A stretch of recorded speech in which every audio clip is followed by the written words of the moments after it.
Chapitre 65. Le mensonge. Peu de temps après son retour à Médine, Aïcha tomba malade.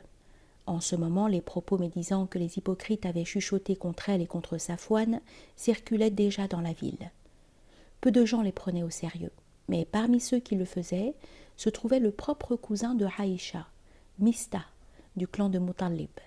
Par ailleurs, qu'ils y ajoutassent foi ou non, tous les habitants de Médine étaient au courant de la calomnie, sauf Aïcha elle-même. Elle n'en était pas moins consciente d'une certaine réserve de la part du prophète, qui ne lui témoignait pas la même attention affectueuse que les autres fois où elle avait été malade. Il pénétrait dans la chambre et s'adressait à ceux qui la soignaient en disant « Comment vous portez-vous tous aujourd'hui ?» se bornant à l'inclure parmi les autres. Profondément blessée, mais trop fière pour se plaindre, elle lui demanda la permission d'aller dans la maison de ses parents où sa mère pourrait la soigner. « Comme tu voudras », lui répondra-t-il. Voici en quels termes Aïcha elle-même a raconté ces événements. Je me rendis chez ma mère sans rien savoir de ce qui se disait, et guéris de ma maladie une vingtaine de jours plus tard. Puis un soir où j'étais sortie avec la mère de Mista, dont la propre mère était la sœur de la mère de mon père, et alors qu'elle marchait à mon côté, elle trébucha sur sa robe et s'écria « Que trébuche Mista !»« Qu'à Dieu ne plaise !» m'écriai-je. « Voilà une vilaine chose à dire d'un des émigrants qui a combattu à Badr. »« Ô fille d'Abou Bakr, reprit-elle, se peut-il que la nouvelle ne t'ait pas atteinte ?»« Quelle nouvelle ?» demandai-je. C'est alors qu'elle me parla des diffamations et de la façon dont elle se colportait. « Cela se peut-il ?» lui dis-je. « Par Dieu, c'est la vérité, » fut sa réponse. Et je rentrai chez moi en larmes, pleurant sans pouvoir m'arrêter au point que je pensais que mes pleurs allaient me fendre le foie. « Que Dieu te pardonne, » dis-je à ma mère. « Les gens parlent et tu ne m'en souffles pas mot. » « Ma petite fille, dit-elle, ne le prends pas si à cœur, car il est rare qu'une femme belle mariée à un homme qui l'aime échappe au commérage que font les autres épouses, et qui sont ensuite colportées ailleurs. » Mais je restai éveillée toute cette nuit-là, et mes larmes ne tarirent pas. En fait, quels qu'aient pu être les motifs de jalousie entre l'une ou l'autre des épouses du prophète, toutes étaient des femmes pieuses et dignes, et aucune d'elles ne contribua en aucune façon à répandre la calomnie. Tout au contraire, elles défendaient Aïcha et parlaient en sa faveur. Parmi les principales responsables, il y avait une proche parente du prophète, sa cousine Hamna, sœur de Zaynab, qui propageait la calomnie en pensant œuvrer dans l'intérêt de sa sœur. Nombreux en effet étaient ceux qui croyaient que sans Aïcha, Zaynab eût été l'épouse favorite du prophète. Mais Zaynab n'était pour rien dans le zèle intempestif de sa sœur, dont elle eut beaucoup à souffrir. Les autres diffamateurs étaient Mista et le poète Hassan ibn Thabit, tandis qu'à l'arrière-plan se tenaient toujours Ibn Ubay et les autres hypocrites qui avaient déclenché toute l'affaire. Il était évident que le prophète espérait une révélation, mais comme rien ne venait, il se mit à interroger non seulement ses épouses, mais aussi d'autres proches. Oussama, qui avait le même âge que Aïcha, intervint énergiquement pour la défendre. « Tout cela n'est que mensonge, dit-il. Nous ne connaissons d'elle que du bien. » Comme son fils, Ayman n'avait pour Aïcha que des paroles élogieuses. Quant à Ali, il déclara « Dieu ne t'a pas limité, il y a bien des femmes en dehors d'elle. Interroge cependant sa servante, et elle te dira la vérité. » Le prophète fit donc mander la servante et lui dit « Ô Bouraïra, as-tu jamais vu chez Aïcha quelque chose qui te la rende suspecte ?» Elle répondit « Par celui qui t'a envoyé avec la vérité, je ne connais d'elle que du bien. Et s'il en était autrement, Dieu en informerait son envoyé. Je ne sais rien que l'on puisse reprocher à Aïcha, sinon qu'elle est une fille encore jeune, et lorsque je pétris la pâte et que je lui demande de la surveiller, elle s'endort et son agneau favori vient la manger. Plus d'une fois, je l'ai réprimandée pour cela. » Lorsque le prophète se rendit à la mosquée pour la prière suivante, il monta sur la chaire et après avoir rendu grâce à Dieu, il s'adressa aux fidèles. Ô gens, que vous semble-t-il de ceux qui m'offensent à travers des membres de ma famille, en répandant sur eux de faux bruits? Par Dieu, je ne connais que du bien des gens de ma maison, et que du bien de l'homme dont ils parlent, qui n'est jamais entré dans une de mes maisons sans que je sois avec lui. » À peine avait-il parlé qu'Oussaïd se leva et parla ainsi. « Ô envoyé de Dieu, si ces hommes sont des Haoussites, nous nous occuperons d'eux. Et s'ils appartiennent à nos frères de Khazraj, tu n'as qu'à nous passer un ordre, car ils méritent d'être décapités. » Avant qu'il ait terminé, Saad ibn Ubada était déjà debout, car Hassan ibn Thabit, le poète, était de Khazraj, de même que les hommes qui au début avaient subtilement distillé la calomnie. « Par Dieu, tu mens !» s'écria-t-il.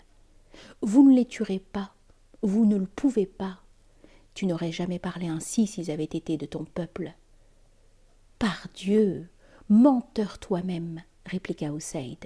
« Nous les tuerons assurément, et tu es un hypocrite, manœuvrant au nom des hypocrites. » À ce stade, les deux tribus étaient prêtes à en découdre l'une avec l'autre, mais le prophète leur fit signe d'en rester là, et descendant de la chaire, il les calma et les renvoya en paix. Si Aïcha avait su que le prophète l'avait ainsi défendu en public du haut de la chaire, elle en eût certainement été très réconfortée, mais elle n'eut pas sur le moment connaissance de ce qui s'était passé. Elle n'était au courant que des questions que le prophète posait à d'autres à son sujet et qui laissaient supposer qu'il ne savait que penser, ce qui ne manquait pas de lui causer une grande tristesse. Elle ne s'attendait nullement à ce qu'il cherche de sa propre initiative à scruter son âme, car elle savait que sa connaissance des choses cachées lui venait de l'au-delà. « Je ne connais que ce que Dieu me fait connaître », avait-il coutume de dire. Il ne cherchait pas à lire les pensées des hommes, mais elle aurait voulu qu'il sache combien l'attachement qu'elle lui vouait rendait impossible la chose dont on l'accusait. Quoi qu'il en soit, il ne suffisait pas que le prophète lui-même soit convaincu de l'innocence de Aïcha et de Safwan. La situation était très sérieuse, et il était absolument nécessaire d'avoir une preuve qui convaincrait l'ensemble de la communauté. À cet égard, Aïcha s'était montrée jusqu'ici la moins utile de tous ceux qui étaient en cause. Il était temps maintenant qu'elle rompe son silence. Non que ce qu'elle dirait puisse être suffisant pour dénouer la crise, mais le Coran avait promis que les questions qui seraient posées pendant la période de la révélation recevraient une réponse. Dans le cas présent, le prophète avait rempli l'air de questions, ou plutôt de la même question posée à différentes personnes. Mais pour que le ciel donne la réponse promise, il était peut-être nécessaire que la question soit d'abord posée à la personne qui était le plus intimement concernée. « J'étais avec mes parents, » raconte Aïcha, « et j'avais pleuré durant 2 nuits et 1 jour. Et pendant que nous étions assis ensemble, une femme des auxiliaires demanda si elle pouvait se joindre à nous. Je lui dis d'entrer, elle s'assit et pleura avec moi. Le prophète entra alors et s'assit à sa place habituelle, ce qu'il n'avait pas fait depuis que les gens avaient commencé à répandre des bruits sur moi. 1 mois s'était écoulé, il n'avait reçu du ciel aucune réponse à mon sujet. Après avoir prononcé le témoignage qu'il n'y a de Dieu que Dieu, il continua. « Ô Aïcha, on m'a dit telle et telle chose sur toi. Et si tu es innocente, Dieu ne manquera pas de proclamer ton innocence. Et si tu as fait quelque chose de mal, demande-en pardon à Dieu et repens-toi. Car en vérité, si l'esclave confesse son péché et s'en repent, Dieu lui pardonne. » À peine avait-il parlé que mes larmes cessèrent de couler, et je dis à mon père, « Réponds à l'envoyé de Dieu pour moi. » « Je ne sais pas que dire, » répondit-il. Lorsque je demandai la même chose à ma mère, elle fit la même réponse. Je n'étais guère qu'une fille encore jeune, et je ne savais pas réciter grand-chose du Coran. Je dis donc, « Je sais bien que vous avez entendu ce que les gens disent, que cela est entré dans vos âmes et que vous l'avez cru.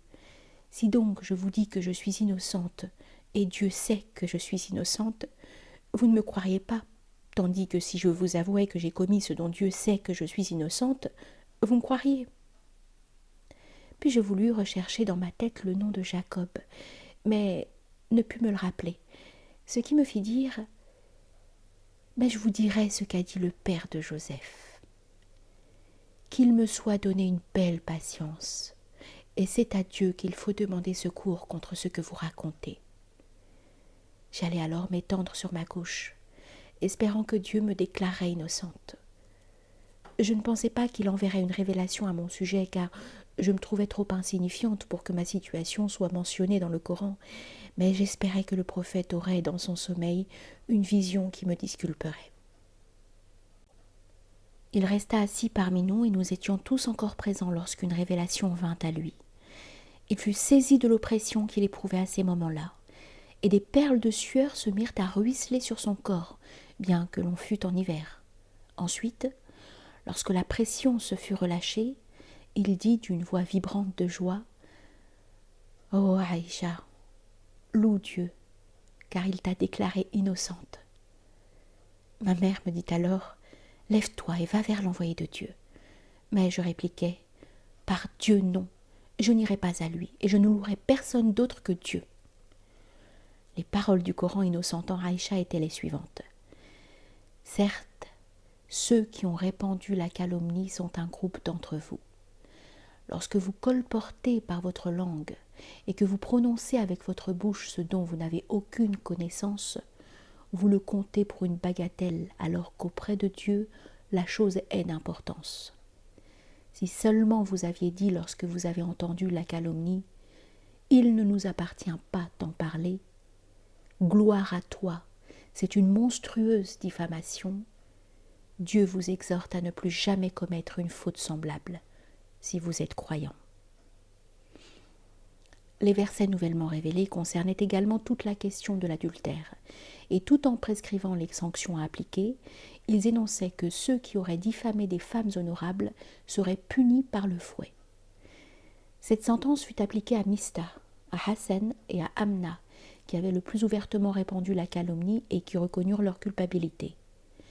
Les hypocrites, cependant, tout en ayant été plus insidieux, n'avaient procédé que par allusion et ne reconnurent pas avoir joué un rôle quelconque dans la diffamation, si bien que le prophète préféra renoncer à poursuivre l'affaire et laissa à Dieu le soin de les juger.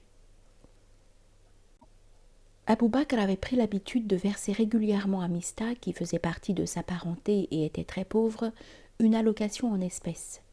À la suite de cet incident, il déclara « Jamais plus par Dieu je ne donnerai quelque chose à Mistah, et jamais plus je ne lui accorderai une faveur après ce qu'il a dit contre Aïcha, et après le chagrin qu'il nous a causé. » Une révélation vint cependant modifier sa résolution. « Ceux qui parmi vous jouissent de la dignité et de l'aisance ne doivent pas jurer qu'ils ne donneront pas à leurs parents, ni aux nécessiteux, ni à ceux qui ont émigré pour l'amour de Dieu. Qu'ils pardonnent et qu'ils soient indulgents. Ne désirez-vous pas que Dieu vous pardonne ? Dieu accorde le pardon. Il est miséricordieux. » Abou Bakr s'exclama alors : « J'ai certes grand désir que Dieu me pardonne. » Puis il alla trouver Mistah et lui remit ce qu'il avait coutume de lui donner, en jurant que jamais il ne lui retirerait ce don. De son côté, après qu'un certain temps se fut écoulé, le prophète manifesta une grande générosité à l'égard de Hassan. Quant à sa cousine Amna, la veuve de Moussab, il l'unit par mariage à Talha, dont elle eut 2 fils.